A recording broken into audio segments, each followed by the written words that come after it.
So this is really the fun part of this program when you all get your questions answered. And what we try to do with this section is to maybe pull it across a few people. It's going to be hard to have a dialogue, but if somebody jumps up and wants to object to some of the answers or ask different things, we won't necessarily tell you no, or maybe catch us at a break or so if your question didn't get satisfactorily answered. Okay, the first question is, why is Afinitor utilized in non-secretory net tumors? So this is, I'll take this question simply because I face this all the time. When a drug gets approved, the FDA will approve an indication that they've worked very closely with the sponsor in writing. So the way the on-label or package insert will read is very much based on how the clinical trial was done. So you could see this as a game, playing a game. If you're the sponsor, you're going to want to get as broad an indication as you can. If you're the regulatory authority, you're going to want to give an indication that reflects the population that was treated in the investigational trial. So for Afinitor, the complexity that they had with Afinitor was when they did the first several generation studies. These studies had octreotide already built into them. And there's some concern at that time that some of the results that they were getting on the Radiant 2 and the Radiant 3 study was based on the octreotide and not the Afinitor. They didn't understand how that was separated out. So Novartis goes back to the regulatory authority. They designed the Radiant 4 trial where no one can be on octreotide. So if you're going to design that trial, then you have to have people that don't need octreotide, so they need to be non-functional. As when I saw the trial, I said, I can't participate in that trial because I don't see people who are non-functional enough to make it worth my effort. I was so fortunate, though, that others did and did complete the trial. And as the trial was done, it showed an 11-month delay in progression and truly an anti-tumor effect. So it's a very important work that's out there. It got the drug approved for small intestinal neuroendocrine tumors. It was already approved for pancreatic. So so you can sort of see when the drug is ordered, who's looking? Who's looking? Is the pharma benefits insurance company, are they saying, is that patient functional or non-functional? They're starting to pay attention to the details. So if I say functional, they'll come like, oh, drug disapproved. Nope, can't have it. If I say non-functional, oh, okay, yep, you can have it. So just one answer to one question will do it. Will Novartis go back and fix that? No. We're stuck with it permanently, but we do know that Afinitor, everolimus, has anti-tumor effect because of the scientific study that they did. Next question. All NetSpot scans are spliced with CT images. Is this done the same day as the NetSpot scan? Reham. Is it working? So yes, it's a hybrid scanner. The meaning is there's a CT and PET stuck one in front of the other. We do the CT and the PET at the same time. The CT takes a couple of minutes or 1 minute. It doesn't take long time to get the CT images. We start with the CT images, and then we do the PET image because PET takes time to acquire. So the 30 minutes I talked about is including both the PET and the CT together. Okay. Larry, the next question is for you. How do you determine which dose will be used on PRRT? What factors will it be based on?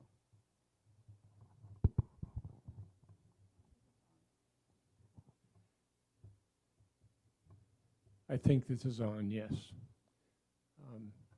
We used a fixed dose in the prospective randomized clinical trial that was published in the New England Journal of Medicine. It was based on earlier phase 1 and phase 2 studies that were done at the Rotterdam Center that revealed this dose was safe and effective.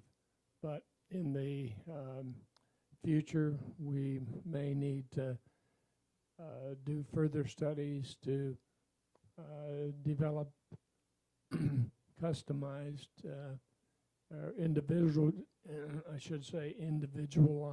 dosing to minimize toxicity and potentially enhance efficacy.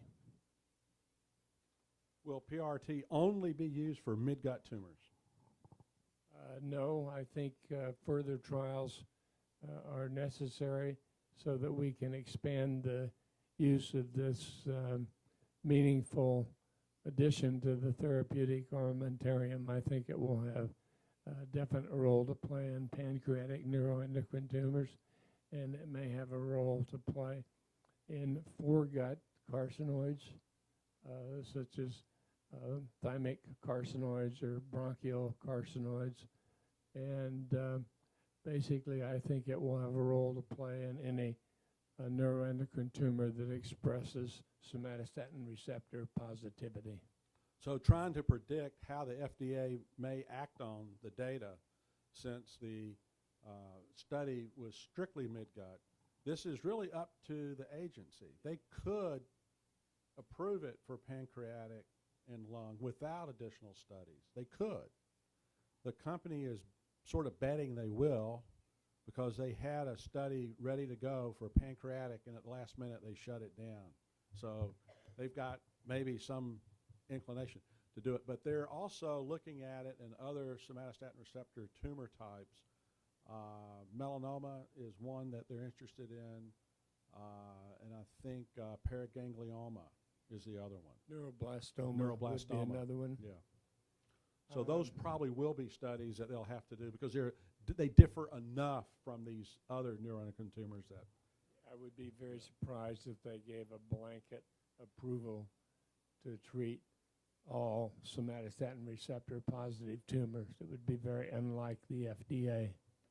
Yeah, I have to agree. Dr. Cooley, what determines the primary tumor site? So first of all, we know where are the common primary tumors, right? And then we have the scan. You read the pattern of the scan. You have metastasis to the liver, and then you have mesenteric nodes, and you have a terminal ileum. Terminal ileum is, for example, a very common place for a primary neuroendocrine tumor. Or I have a pancreatic focal lesion that is hot enough for me to call as a site of tumor, and I call it a primary site of tumor. We know the pattern, where is the metastatic disease and where are the primary neuroendocrine tumors, and this is what we look for. We look for lung, we look for pancreatic, we look for bowel. This is why, like if I have a bone lesion, I know this is METS. This is not going to be a primary neuroendocrine tumor in the bone, right? And I don't know, I don't think there's a proof for the liver primary. We know, we talked about this sometime, that maybe there is, but till now the liver is considered a metastatic site rather than a primary site for the neuroendocrine tumor. So we sort of know where it's not the primary. If it's in the bone, in the liver, in lymph nodes, it's not going to be a primary site. I would like to add something. Yeah. So although it doesn't play a huge role in, in the terms of management, there are certain nuances. For instance, there are certain therapies just approved for pancreatic neuroendocrine tumors, sunitinib. And there are certain therapies which are only approved for, GEP-NETs and the lung NETs. But overall, I don't think it makes a huge lot of difference. For statistics, yes, we know certain primary sites are more aggressive. Based on Dr. Yao's paper, the rectal neuroendocrine tumors did worse in terms of progression as compared to other sites, gastric and etc. Besides the imaging, there are other ways to also determine the primary site of the tumor. We sometimes employ a test called biotheranostics, which look into the DNA of the tumor and certain protein expressions, and they try to tell us, okay, at genomic level, does this tumor look more like pancreas versus midgut versus lung? And the reason why we sometimes have to do that is to kind of help to kind of justify the approved treatment, to deal with the insurance a lot of time. Larry, you're on. No, my comment was just covered. Okay, so To sum up this answer, know the disease. We get that from the pathology. Know how the disease, the natural history, where it's more likely to start. But also, I'm going to use kind of a term called breadcrumbs. And I'm going to say lymph nodes are sort of the breadcrumbs. If we see liver and mesenteric lymph nodes involved, hey, that's probably a small intestinal or proximal right colon primary. So there's hints. There's hints. So we look at maybe how the biology. Is it this a rapid G1, G2, G3? And that sort of also helps us based on the fact that we know it. So, but this is the very confusing thing. It's not the biggest tumor out there. And that you look at and you just kind of say, how is it that the primary tumor can be so tiny? And sometimes you can't see it at all. It involutes, and that may be an immunologic phenomenon. Sometimes we can't find the primary site. And that's where the genetic testing really is helpful. So it's really know the disease, know how it behaves, and then know the scanning and the imaging and put it all together. Okay, next question. Dr. Shahan, is there any evidence that biologics such as Humira affect NETs?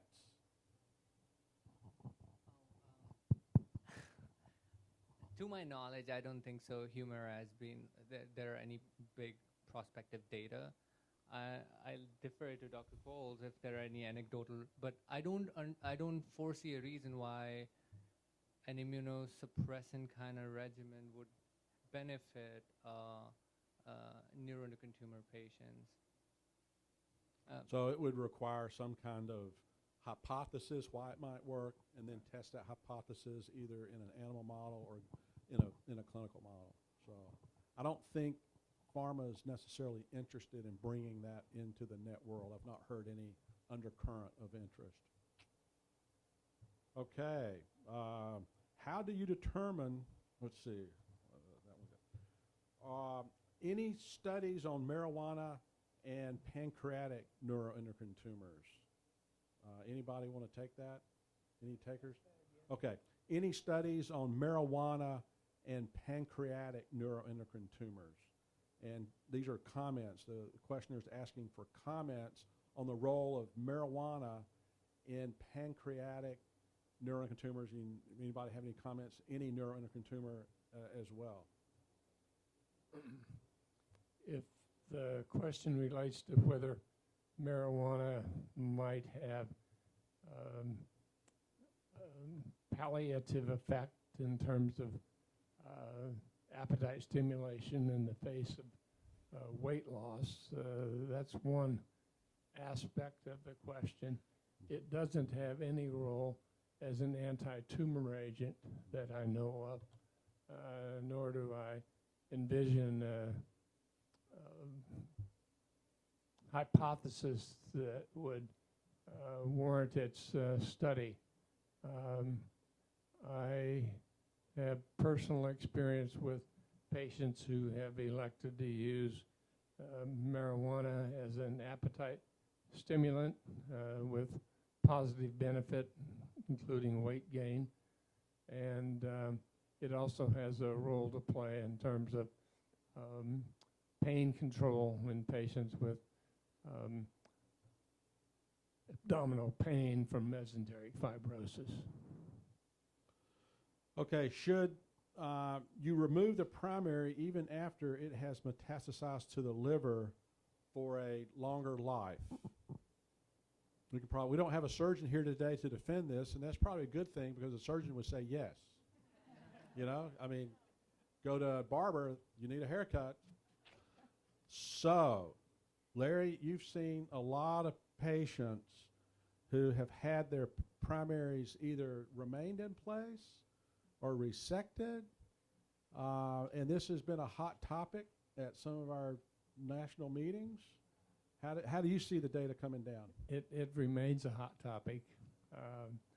I am not a surgeon, but my surgical colleagues at Mayo Clinic and at the Moffitt Cancer Center tell me I think like a surgeon. I'm never certain whether to take that as a compliment or a critique. but I have a low threshold for surgical intervention. If the patient has absolutely no symptoms of, bowel obstruction or bowel ischemia, I'm not going to subject them to surgery. But I think that leaving the primary tumor in place predisposes the patient with a small bowel primary to mesenteric fibrosis in the future. And I think it has to be highly individualized. Couldn't be better said. Aman, you want to comment on that? There are certain specific sites, primary sites, like pancreatic neuroendocrine tumor originating from the tail of pancreas.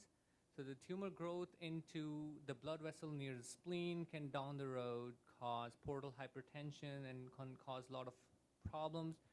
And that is something which we sometimes can consider the resection of the primary of the tail of pancreas if we foresee that happening. And like Dr. Cole said,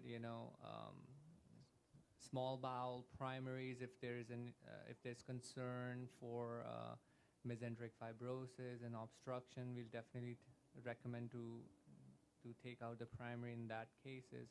And also, a lot depends on what is the functional status of the patient. A lot of these surgeries can turn out to be a major operation, and you want the patient to be fit enough for surgeries, one thing, and then fit enough for the recovery from that. So for instance, most of the pancreatic neuroendocrine tumors would be in around the head of the pancreas region, and if we are removing that tumor, it'll entail a big surgery called Whipple's operation, and the results are very user dependent. So in the hands of an experienced surgeons in a big center like Moffitt's or people who have that expertise to operate or debulk these neuroendocrine tumor patients, they might have some good outcome data.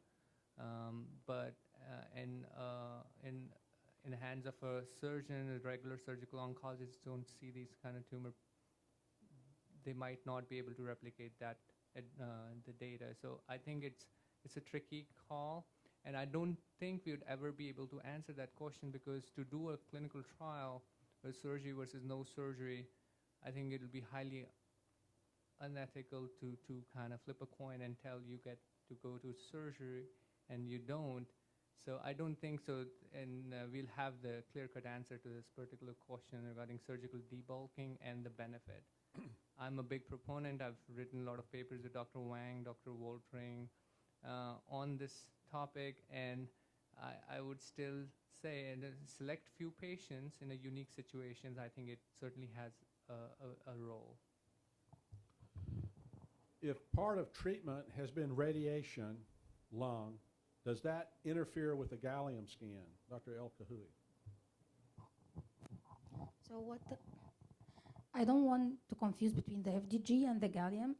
Radiation does interfere with the meaning is we see a lot of inflammation when we do FDG PET, and we usually require 3 months period prior doing the scan after completion. Like they complete the radiation, and then 3 months, and then they send them for us to assess. For gallium scan, it was reported that inflammation can take some of the gallium, so I would predict that I didn't see like solid data recommending like the 3 months like we do with FDG, but if I'm reading an but I'm not sure if Dr. Goff, you have another experience with that. I would be cautious with the inflammatory changes, might increase a little bit the net spot uptake in that region.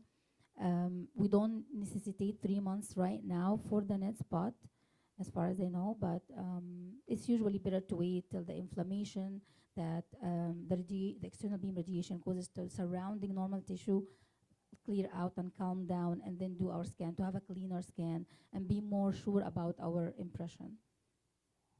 Is there, Larry? Yes, post-radiation changes of positivity on the octrea scan can persist not only for months but years after the radiation has been given. So I've seen examples of ladies who've had radiation therapy for breast cancer still have positivity in the fields that were radiated 10, 15, 20 years after the radiation. It is true, but the problem with the very close to the radiation, the focality of the uptake, with the way the longer we take out, it start being like very mild and diffuse. The pattern is a little bit different. We can recognize the mild diffuse, like head and neck cancer, and they do 2 years after radiation. We always see this diffuse, low-level activity, but we recognize them. My problem would be if it's focal, I will be, oh, is this like because there's an acute inflammation right now, or this is real residual disease? And usually, like the radiation is at the like most primary disease or big lesion. So you wanna, when you do an spot or any scan after radiation, you wanna see is there a response or there is residual disease. And my concern would be I might not be able to, if it's clear, I would be able to say, okay, this is good. But if it's not clear, I would still say, well, it's not clear, it might be this or that. Let's do it again maybe in 3 months or in 6 months to make sure that there is the focality. I would say it's much more prominent. Well, that's a great segue into this next question. Is there a time frame of how frequent you can have a gallium scan? Is this, I mean, radiation safety-wise? No. Is there a is time no. frame like as the gallium scan was introduced to us, the indication did not state how often it could be repeated. So how is that going to affect how frequent we order them? There is no real studies that showed how frequent should we get the net spot. So that's an opportunity for investigative but exactly. work. What we are trying to do is to develop these kind of studies, and I think we should incorporate the gallium scan within the regular standard of care of each grade and differentiation level of the tumor, because we know that the frequency of imaging for grade G1 is different than G2 and G3. So I would think the way we envision it is that net spot will be incorporated in that follow-up scheme. So Okay, but so this is still under study. It's not in like a clinical standard yet. What should we do? Okay, so stay tuned. It actually is going to turn out to what your insurance will approve. So who has the gold makes the rules. Okay, in the setting of anemia, the use of Epigen has been advised. Some research about Epigen and neuroendocrine tumor growth. Can you speak to that with your experience? Is there anybody, anemia, neuroendocrine tumor growth, Epigen, the ESAs, we call these ESAs, or erythropoietin-stimulating agents. There's 2 of them out there. One's used in renal failure for dialysis patients. The other one is used for chemotherapy-induced anemia. We frequently use it in that context. Outside of any clinical trial, we usually don't use the ESAs for anemia unless it's chemotherapy-induced. Any comment, Aman? There is no clear data supporting use of EPO to tackle anemia in our neuroendocrine patients. There is some detrimental outcome data in certain solid tumors using EPO as just a routine way to increase the hemoglobin in chemo patients. Although EPO is used as a very standard of care in hematological malignancies and MDS, myelodysplastic syndrome, to palliate the symptoms and give them a little bit boost in terms of hemoglobin. This is also used very commonly in end-stage renal disease patients and not malignancy-related patients. But the jury is out there regarding the true role and the benefit in solid tumors, and I would use it with caution in selected cases because there is some detrimental outcome in certain solid tumors with the use of EPO and chemotherapy concurrently. Okay, is there a location of NET tumors that is more commonly DLL3 positive? Does a primary make a difference? Very novel area of research, and we're still gathering data. And as of now, if my gut feeling is it's not the site, it's the grade of the tumor. So the higher the grade of the tumor, I think the Notch pathway, DLL3 is a ligand of Notch pathway. It's probably more expressed in higher grade tumors. And why I say so is the first tumor for which it will probably be approved would be small cell lung cancer, and it is the highest among the spectrum of neuroendocrine tumors in terms of the grade. In our clinical experience, so far, we've screened quite a few patients on DLL3. It is the large cell neuroendocrine carcinoma, poorly differentiated neuroendocrine carcinomas, G3, and some G2s. So I think it's the grade of the tumor which is going to be the clincher rather than the primary site of the tumor. We see it across the spectrum: glioblastoma, brain tumor, lung cancer, thoracic large cell neuroendocrine carcinomas, and we have had pancreatic neuroendocrine carcinomas and pancreatic neuroendocrine tumors which are DLL3 positive. So I don't think the site has a lot to do with it, but again, this is not evidence-backed, and we are still collecting more data on So that. review again, how do you test for DLL3 positivity? Explain that process again. So once we screen the patient, once we consent the patient for them to allow us to send their tissue, we need at least about 10 slides of the biopsy tissue, and we send it to the lab. I think it's in West Coast. So it's outsourced to AbbVie StemCentrix, and they run a test called immunohistochemistry. It's basically they put antibodies towards DLL3, and then they stain the slide. If they are dark, that tells you that there is DLL3 positive, or ligands are positive, or that protein is expressed in that tumor. So the test is fairly straightforward. It doesn't need to be rebiopsied as long as we have enough tissue to generate those 10 slides. And the turnaround time is roughly about 7 to 14 days to know whether the patient is DLL3 positive or not. Rehan, for patients with a negative Octria scan, how successful is the gallium scan at detecting other tumors?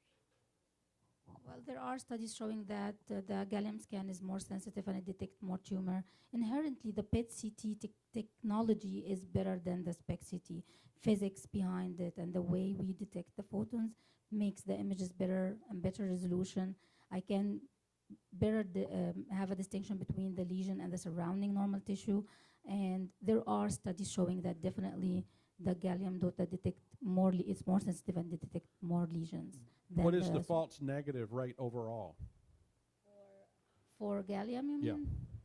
I don't have a number on the top of my my head, but I would link it to the grade of the tumor, because we know that grade 3 are not usually, they don't express the somatostatin, so we don't expect them to show up in our gallium scan. And in these cases, we prefer the FDG because this is the link that we understand.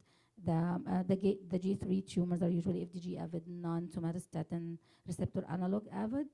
I don't have a number on the top of my hand. I don't want to give you just an empirical number. Should the pathology of a biopsy of tumors give you a Ki-6-7 index? Ours did not. Aman, you want to take that one? Can you repeat it? Yeah, should the pathology of a biopsy of tumors give you a Ki-6-7 index? When the pathologist reads it, should they have a Ki-6-7 index? Absolutely. And How about even for bronchioles? So for bronchioles are treated a little differently.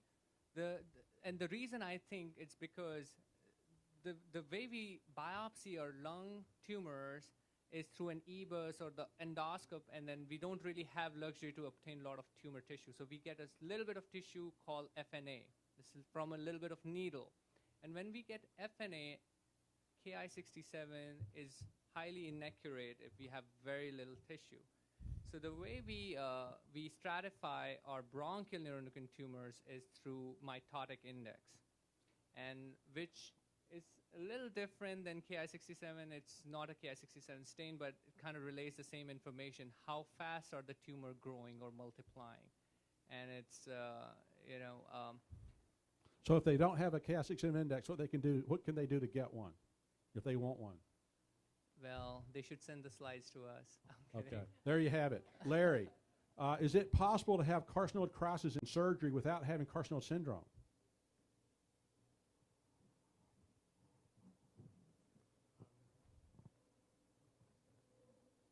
The question is it possible to have a carcinoid crisis during surgery if you've never had carcinoid syndrome manifest before?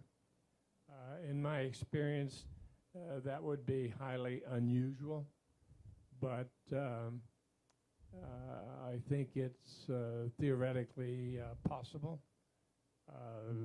because surgery is a much bigger insult than day-to-day life. At the time of surgery, the surgeon may have his or her hand on the liver, palpating the tumors, basically squeezing out serotonin, or they may be given drugs such as epinephrine to control bleeding or blood pressure, and that may precipitate a carcinoid crisis, which has never been manifest as carcinoid syndrome before surgery. So the answer is theoretically yes. Should an oncologist educate you on protocols before surgery of any kind? So should the oncologist talk to the patient about what protocols they should have before surgery using the SSAs? I think a lot depends on the kind of program we are dealing with. So if you're going to a center where the surgeon is very well aware of neuroendocrine tumor patients and the challenges, I think they are on top of the game, and they give analogs before the surgery, and they are ready to handle a carcinoid crisis. But for most other places, I think it's very reasonable because, per my experience, even a lot of medical oncologists are not aware of this entity or this particular complication. So I do not, it's not beyond imagination why some general surgical oncologists out in community might underestimate this problem, and it might be reasonable to have a consult with medical oncologist prior to surgical debulking. Any anticipated renal side effects to phosphatidylcholine everolimus treatments? Real quick. Phosphatidylcholine, the big issue is high blood pressure.